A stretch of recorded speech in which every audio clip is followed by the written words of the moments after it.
வணக்கம். நான் Vasuki, voice of Vasuki. நம்ம சேனலை மறக்காமல் சப்ஸ்கிரைப் பண்ணுங்கள், லைக் பண்ணுங்கள், ஷேர் பண்ணுங்கள். மறக்காமல் சப்ஸ்கிரைப் பண்ணுங்கள், லைக் பண்ணுங்கள், ஷேர் பண்ணுங்கள்.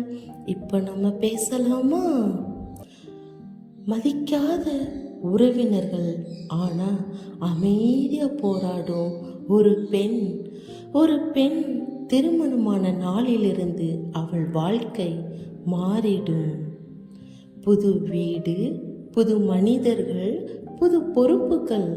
அவள் எல்லாத்தையும் அமைதியாக ஏற்றுக்கொள்வாள். ஏன்னா அந்த வீடுதான் இனிமேல் அவள் உலகம். காலை எல்லோருக்கும் முன்னாடி எழுந்து வீட்டுக்காக ஓடுவாள். சமையல், வீட்டு வேலை, குடும்பம். அவள் முழு நாளும் உழைப்பாள். ஆனா சில சமயம் கணவரும் சில உறவினர்களும் நீ என்னதான் செய்கிறாய் என்று ஒரு வார்த்தை சொல்லிவிடுவார்கள். அந்த ஒரு வார்த்தை அவள் மனதை உடைத்துவிடும். ஒரு பெண் திருமணமான பிறகு அவள் வாழ்க்கை முழுவதும் குடும்பத்திற்காக மாறிடும். அந்த வீட்டின் சந்தோஷத்திற்காக அவள் எல்லாம் செய்வாள். ஆனால் சில வீடுகளில் அவளுக்கு ஒரு உரிமையும் இருக்காது. வீட்டில் பெரிய முடிவுகள் எடுக்கும்போது அவளிடம் யாரும் கேட்க மாட்டார்கள். நீ அமைதியாயிரு, இது பெரியவர்கள் பேசுகிற விஷயம் என்று சொல்லிவிடுவார்கள்.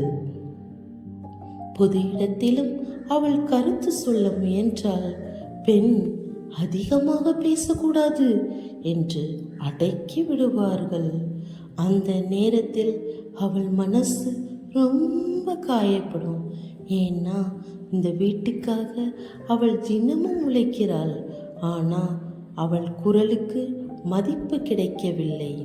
ஆனால் ஒரு உண்மை இருக்கு, ஒரு வீட்டை அழகாக நடத்துகிற அறிவு அந்த வீட்டு பெண்ணுக்குத்தான் இருக்கும். அவள் பேசுகிற வார்த்தைகளில் அனுபவமும் அன்பும் இருக்கும். அதனால் நினச்சிக்கோ, நீ பேசுறது தவறல்ல, உன் கருத்து முக்கியம்தான். ஒரு பெண் அமைதியாக இருந்தாலும் அவள் மனசு பலவீனம் இல்லை. ஒரு குடும்பத்தை தாங்கி நிற்கும் வலிமை அவளிடம் இருக்கிறது. ஒரு நாள் அவள் குரலின் மதிப்பு அனைவருக்கும் புரியும். நினைச்சுக்கோ, ஒரு பெண்ணை அமைதியாக இருக்க சொல்லலாம், ஆனால் அவளின் மதிப்பை யாராலும் குறைக்க முடியாது.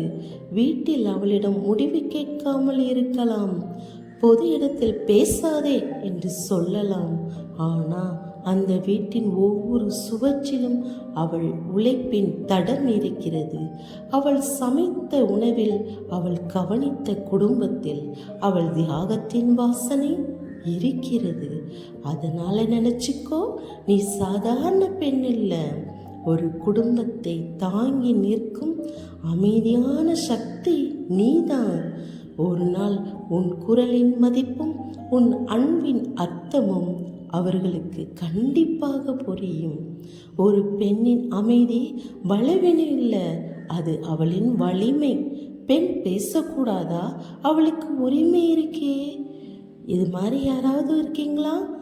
நீங்களும் இதில் கமெண்ட் பண்ணுங்கள். தொடர்ந்து நம்ம பேசுவோம். வலிமையாக இருக்க விரும்பினா தொடர்ந்து இருப்போம்.